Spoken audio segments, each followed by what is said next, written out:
Welcome to today's video, bro.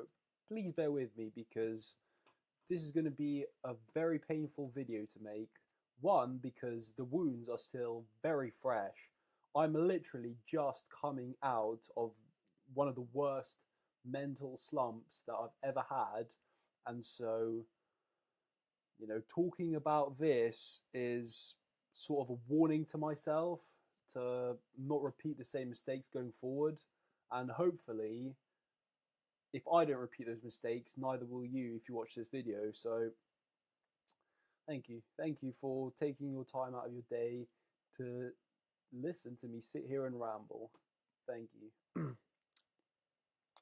It's also going to be quite painful for you to watch because it's been so long since I talked on camera that my speech has gone to shite and I will be bumbling and stumbling and blowing your house down. So if you watch this, you truly have the attention span of a genius.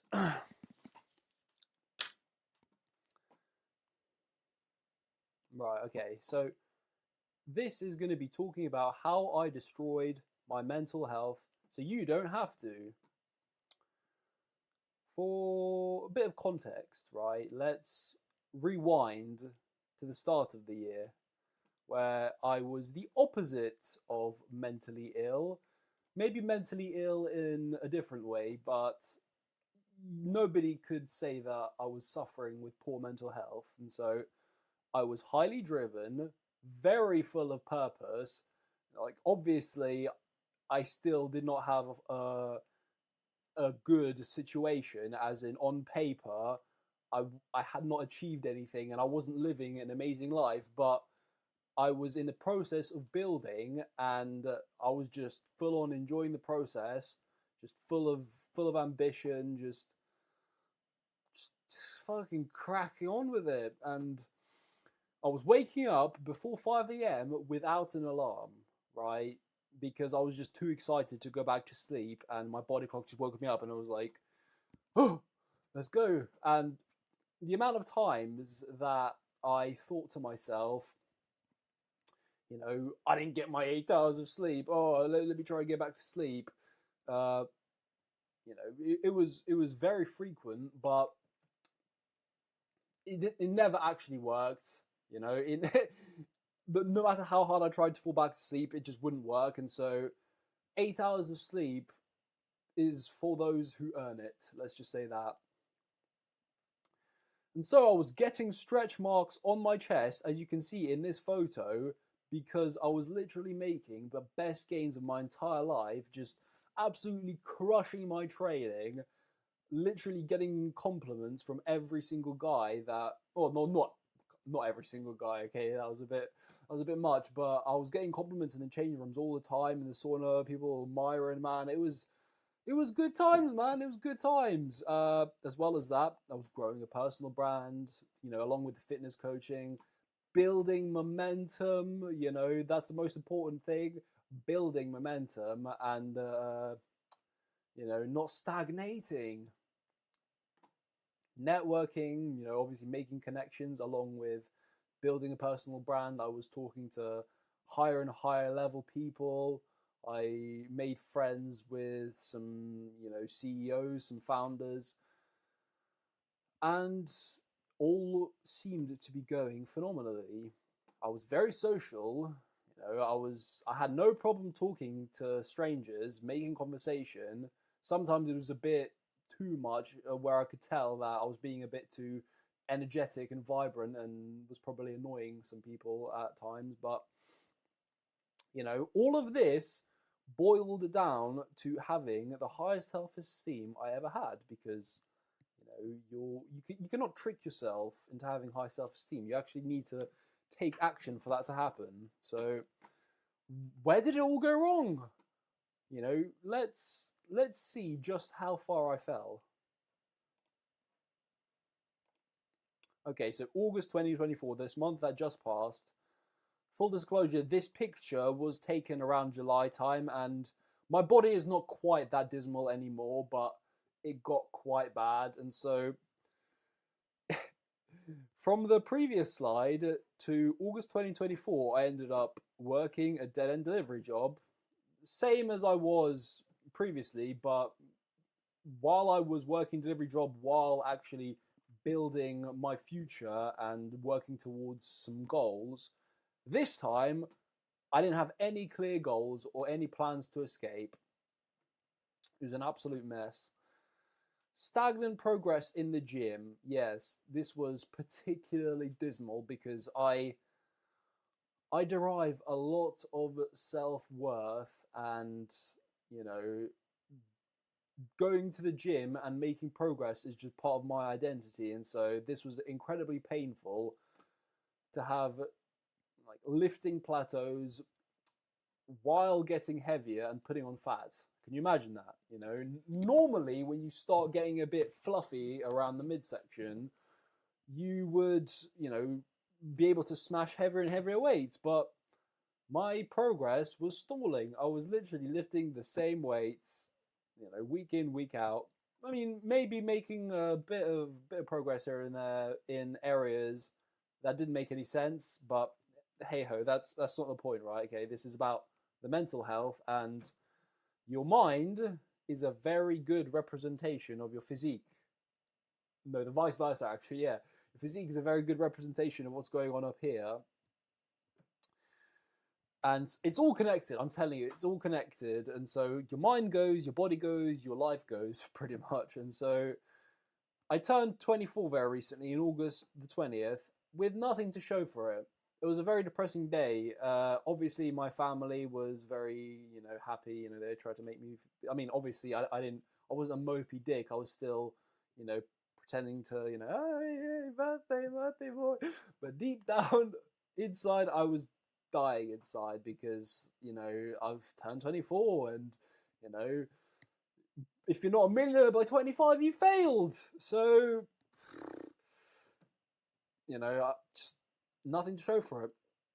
It wouldn't have mattered if I was actually working towards something. You know, if I had turned 24 and I had still have momentum without any results, I'd be happy as a clam. But this was not the case at all. No.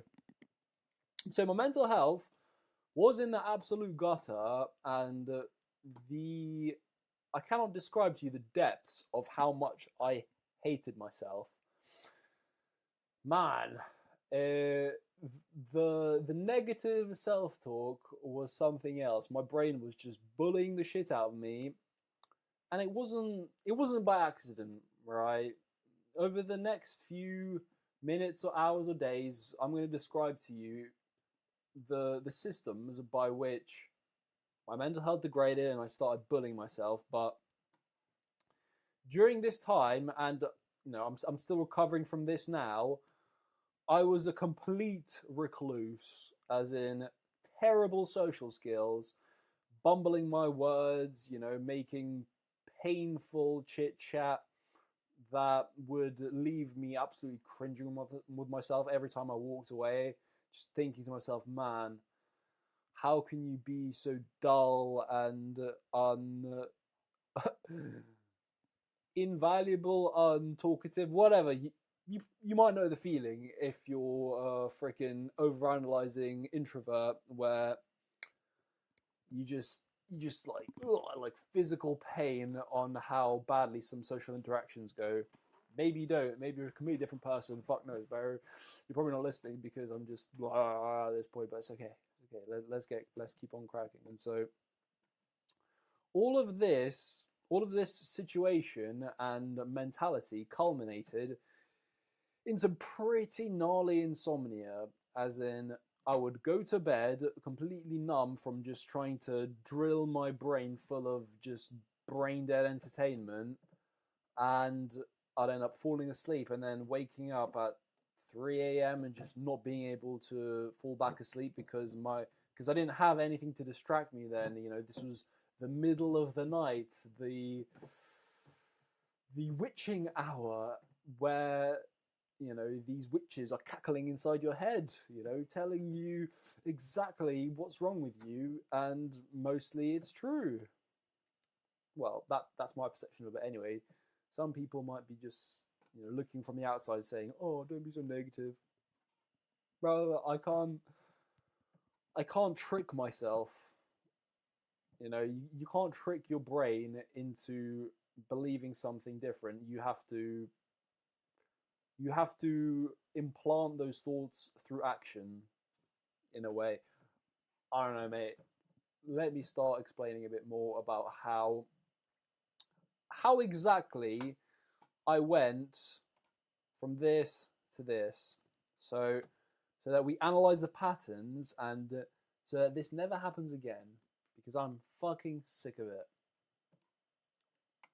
So the obvious things, let's talk about the elephant in the room. So you must have seen these videos on YouTube in the realm of top 5 habits making men weak. Stop these now. Self improvement kind of clickbait, brain rot type shit that serve no real value because all they do is list the symptoms, not the causes, right? All of these things that they tell you to stop is obviously very good advice because you shouldn't eat junk food, you shouldn't smoke weed, you shouldn't fucking scroll on social media all day. Duh. Yes, you shouldn't do these things, obviously. These are terrible for your mental health, but they're not the things that originate in your poor mental health. These are just symptoms that you try to use as coping mechanisms to escape the pain from your negative self-talk. And I will say this, they make it worse. They make it so much worse. When the negativity starts, they feed into it because they numb the pain. But while the pain is numb, it's growing ever stronger because your self-worth is getting even lower because you know that these things are ruining you, and they are ruining you. But hey ho, here she goes. Let's just say that throughout this descent into mental anguish, I was numbing myself with just overstimulation of shit food, content, entertainment, just everything that the self-improvement gurus tell you not to do, I was doing. Apart from drugs, I've actually been clean and sober since March. Yeah, something like that. Yeah, but bro, I loved my weed. I tell you that much. I used to love my weed, but being sober did not prevent me from just absolutely destroying my mental health. And so, it's not always the only solution. If it's your biggest problem, then yes, getting sober will absolutely help you clear your mental health. But sometimes it's not the solution. It's not the answer. Sometimes the roots lay much deeper than a fickle little substance. Okay. First things first, the first thing that I can point to going wrong is when I bit off more than I could chew. What do I mean by this? And so I was going through my process, growing and building momentum, building a brand, starting to get, establish a presence on LinkedIn and start to grow my network and getting closer and closer to the point where I would build an established coaching business. But then something happened that, I decided to make a very spontaneous, poorly thought out decision to help my friend with his construction business because I kind of felt a bit obligated in a way. I mean, this was entirely my fault, but I will say he's a very persuasive gentleman. He doesn't find it hard to convince people to do things, and I was too weak-willed to say no. And the reason I felt a bit obligated is because he is a great guy and he's helped me out so many times. So I thought I need to return the favor and help him out. And it's a noble gesture, but the entire way I approached it just made things worse. maybe I didn't think make things worse, but I made my own situation worse. But so here's what happened, right? I vastly overestimated my own capabilities for some reason in my brain because for I've watched some YouTube business videos or whatever. I expected it to be much easier than it actually was, and this is a very common pattern with me in particular. I have given up on a lot of things because I go into it with the expectation that it's going to be a lot easier than it turns out to be, and so this is not the way to approach things. You must you you mustn't be this delusional, and so I had a completely wrong mindset going into this whole experience. It was very short term focused. I literally wanted to help him and be in and out in a couple of months. And shit doesn't work that way when you're trying to actually build something real and proper. Uh, you know, I had a delusional level of expertise because I had this idea that I'd be able to, help him build some marketing channels, some momentum and shit, and then it would sort of take care of itself after that. Man, how fucking delusional! What a level, what high level of expertise I would need to pull that off in a matter of months. It's insane. I would literally need to be a veteran flipping marketer for that to have worked. But I was just I was just very, very high on my momentum, so to speak, and because I was finally, taking action in my life, I thought that, oh, if I can build a small fucking network and community on social media, then why shouldn't I be able to do marketing for a construction business? Yeah, it couldn't be two two more similar things, right? So yeah, here's a key takeaway. When expectation does not meet reality, you suffer deeply and immensely. So just bypass this entirely and expect pain. Just go into things knowing that it's going to take a lot longer and a lot more effort than you think. And then you won't be disappointed. It will all turn out the way you hope. You know? Okay. Next things next. This is where it all started going wrong. My overly optimistic, delusionally. Yeah, yeah. Okay.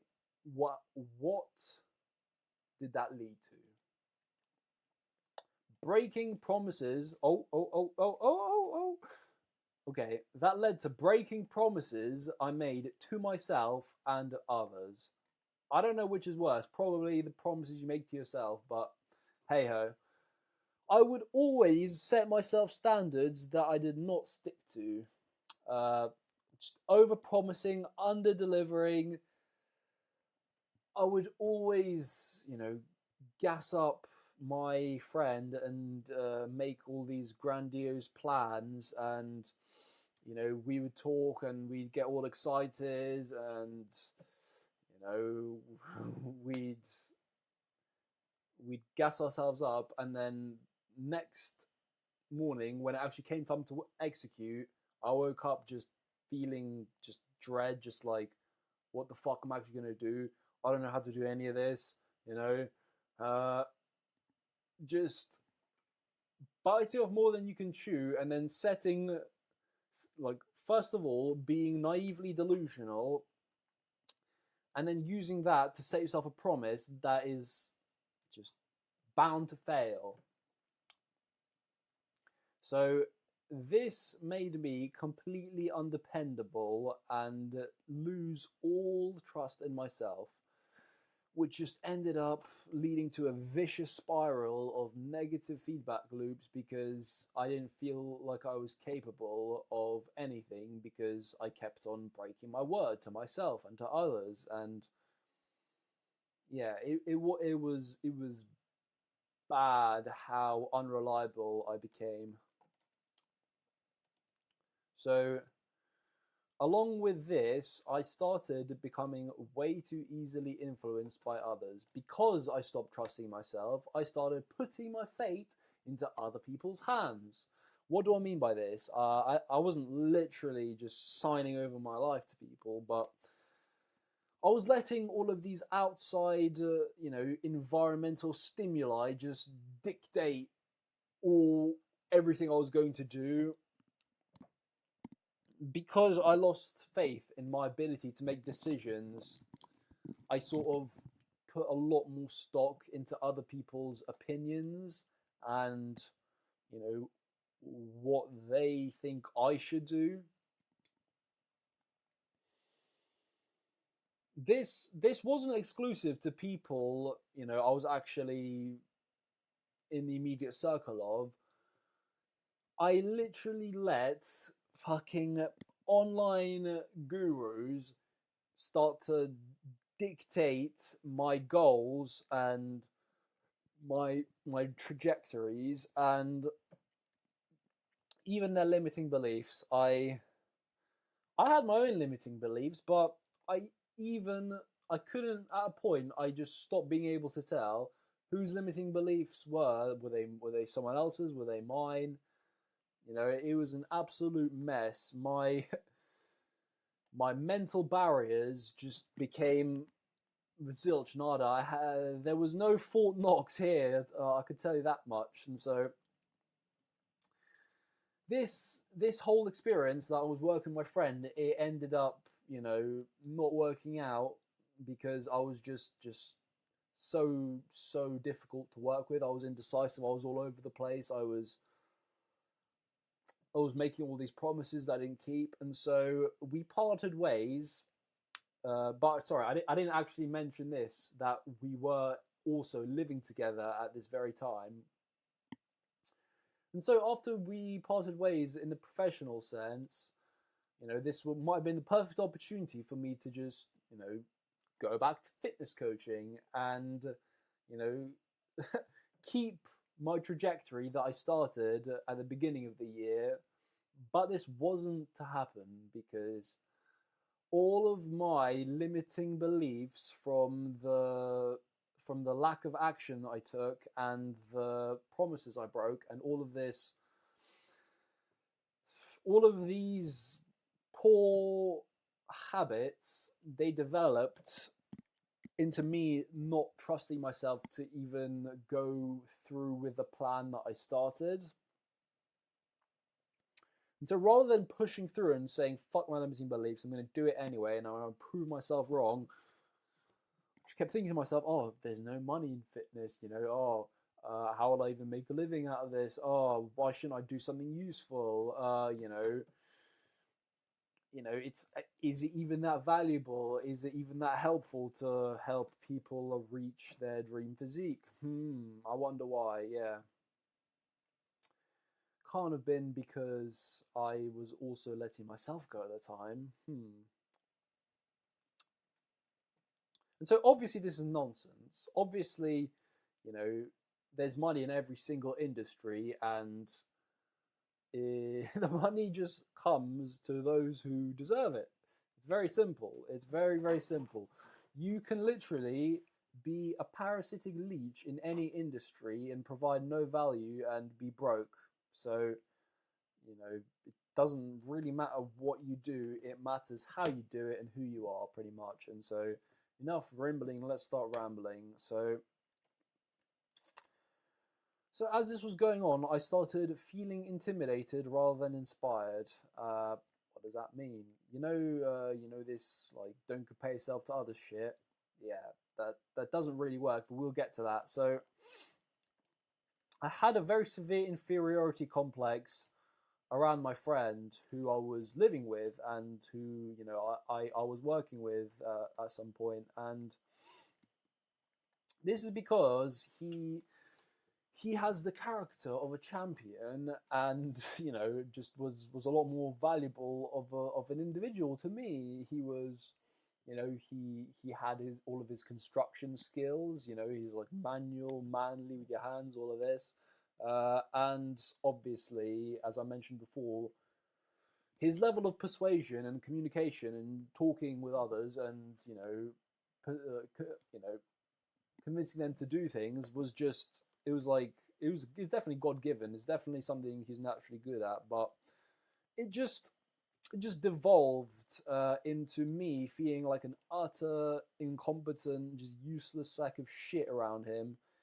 Even though we did start out very strong, while we were both feeding off each other, we were helping each other learn and grow. And I didn't have those feelings at first, because I was actually, I was focused. I was taking action towards whatever it is I was doing at the start, unrelated to what he was doing. But as my mentality devolved, his improved, because actions speak louder than words, and he was fucking getting after it every day, and I was just sort of, just sort of half-assing it, just sort of just fucking letting my mentality devolve into a vicious cycle of despair. And it wasn't exclusive to him, because I was actually feeling intimidated by everyone around me on my LinkedIn network who was, still taking consistent action, getting results, and improving their life. I'm sure you're familiar with the feeling of looking at a fucking 16-year-old crypto millionaire and thinking to yourself, man, why, why am I such a piece of shit? Why can't I do these things? This time it was different. I wasn't really sort of, taken aback and intimidated by the lifestyle, the watches, the cars, all of these flashy internet gurus, because I can see right through it now. I know it's just vapid and just fucking nonsense. However, what I was intimidated and jealous of and just resentful of was people's character traits that it took to get to where they are. I would see people just continuing the grind, just, being consistent, having shit days, but doing it anyway. This is what happens when you're on a network like LinkedIn and you see everyone around you growing, and you're just sort of just falling off. It's fucking painful, but it was all self-inflicted. It's not their fault, obviously, but yeah. So I wasn't jealous of their lifestyle, but of their character traits, and I was just admiring their mindset and their, their resilience, because I value that shit a lot. I'm not that impressed when I see like a Porsche or a Ferrari driving, and I look at the guy driving it and he's like a fat blob, because I'm like, yeah, mate, you might be rich, but you've let yourself go in other areas, and it you can tell. Bruv, that enough of that sidetrack. So everybody loves to say it's like it's just try advice. Don't compare yourself to others. Brilliant, mate. Let's just let's just stop doing it. I don't think it's really possible unless you reach some kind of state of nirvana, enlightenment, because it's sort of like a biological trait in a way, like evolutionary, to you kind of had to compare yourself to others for survival purposes in a way. And so I don't think it's possible to not compare yourself to others, because you're going to do it subconsciously, whether or not you realize. But rather, what you should do, and what I failed to do, and because of my lack of action, you should compare yourself to others, but use it as a fuel for inspiration, rather than of just constantly highlighting your inadequacies and feeling shit about yourself. Because the fact that it's highlighting your inadequacies might actually be a good thing. Your feeling of insecurity is a sign that you've got a lot of work to do, unless you're somehow hallucinating things that aren't true, in which case speak to a skilled psychiatrist. So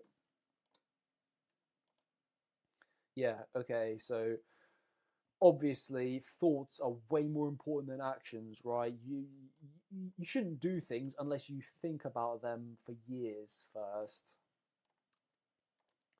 So what was happening to me at this point, throughout this whole journey of transformation, was I was just filling my brain full of useless information, which I call educational YouTube cope, which is, I'm sure you're familiar with these gurus and these online high ticket sales course sellers and shit who are just, you know,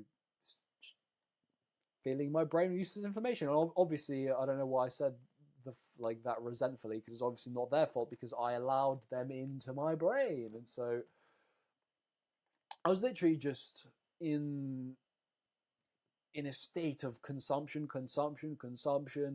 without creation. I didn't really implement any of the information that I was listening to, which is useless. It's literally like your brain becoming obese because it's filling up, but it's not burning it off, because if you actually take action on the information you listen to, there's no thoughts clogging it. You're just in motion. So I was literally pulling myself into a million different directions. I had no idea what I was actually going to do, and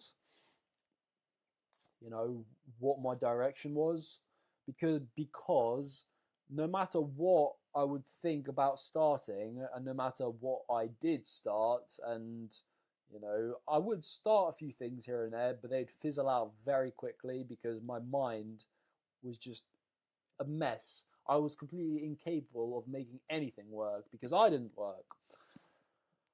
And so with everything I was considering doing, I was always trying to project myself into the future. What will this lead to, and then what will that lead to, and then how will I end up being an online guru myself? Because that is the goal at the end of the day. For everyone eventually to have an online business selling courses, isn't it? That's the dream.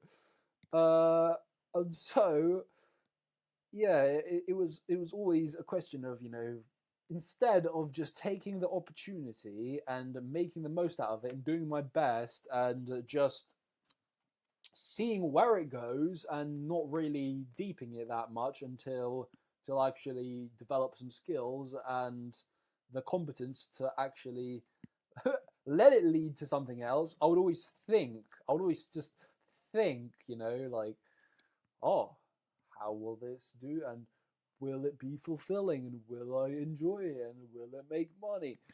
All of this shit that you have no idea of until you actually get balls deep and you actually just start doing it and you're well into it and you actually reach a certain level of competence. And so throughout all of this thinking and over analyzing and just lack of action, paralysis by analysis, I was literally also dwelling and ruminating on all of the past mistakes, and it was really sort of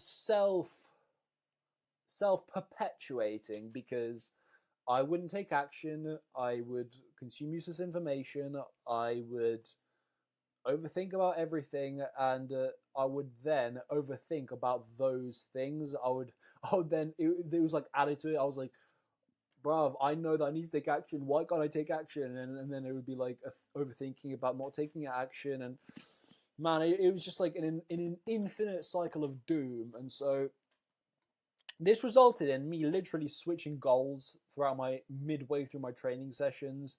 I would catch a glance of myself in the mirror and like, oh, you've got a double chin, bruv. You need to cut immediately.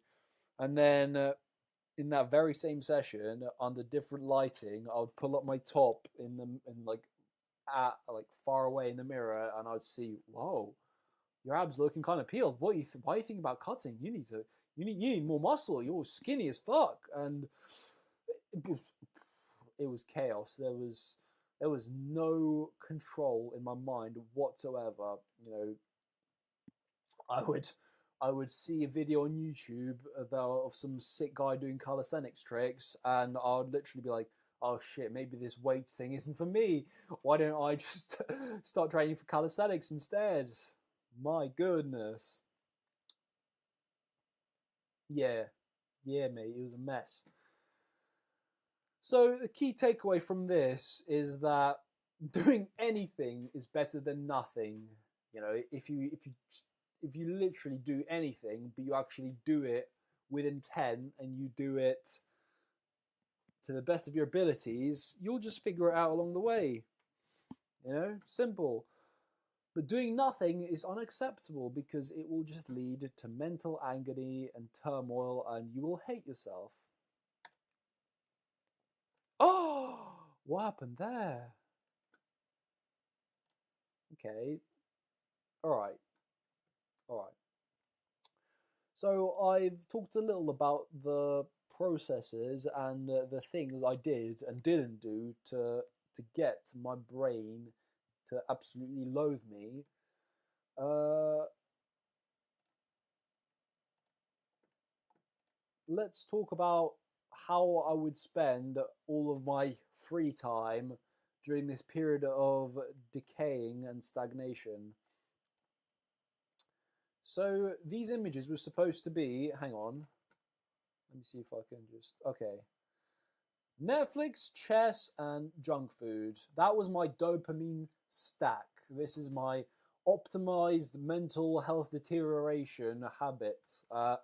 So I would get home from work and the gym, and instead of doing something to escape my situation, all I could think to do was to put on a show on Netflix that I'd watched a billion times already, and then on on the same device, you can do that thing where you swipe up and you have like picture in picture, so you can watch a show while doing other things.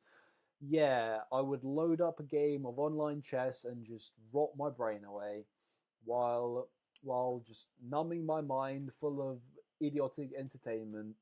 And you might be thinking, oh, chess, that's an intellectual pursuit. Oh, it makes you clever, right? No, it doesn't really. It's a very specific skill that doesn't carry over to really much else. But actually, no, that's not true. Maybe not. But not the way I was doing it, because I was doing it in a very kind of mind-numbing way. I wasn't like really just sitting there really trying to strategize and pushing my brain to its capacity. No, because I was also doing entertainment. It was like video games for me. You know, it was just like mindless. Like, you know, my score basically barely improved throughout this whole period. I didn't develop my chess playing skills. I was just mindlessly just. It's very strange, how such a just decomposed brain can squander even a beautiful game like chess. But here's the thing: throughout your journey of life and whatever, if you have any kind of ambition and you want anything slightly more than mediocrity, there will be people, normal people, and they will always be trying to make you complacent and just mediocre and inferior. And it's not as though they hate you and they don't want to see you win. It's just instinctual for them because that's the way their mind works. And so I would hear this all the time from my parents, who I obviously very love so much, but they never really gave me an amazing mindset. You know, either way, it's not their duty to do, because I have to develop it myself. But at the end of the day, environment, whatever, shut up. And so I'd hear this all the time. I'd be just rotting away in front of the TV, and I'd hear, "Oh, you deserve it. You work all day. Oh, you must be tired. Brother, if you hate yourself, you're not doing enough, and so you don't deserve shit until you become happy with your circumstances and the effort you're putting in." And so this is all the slides I have for now. It was a fucking mess, and if you've watched this far, you must love me, and I definitely love you. So, yeah, I guess that's it. Those are the things I did to absolutely destroy my mental health, and all of these, overstimulation, over all of these shits, all of these bad habits are literally just a symptom, not the cause. And so, if you want to make a change, then it all starts with action and keeping promises to yourself. Farewell, my friend.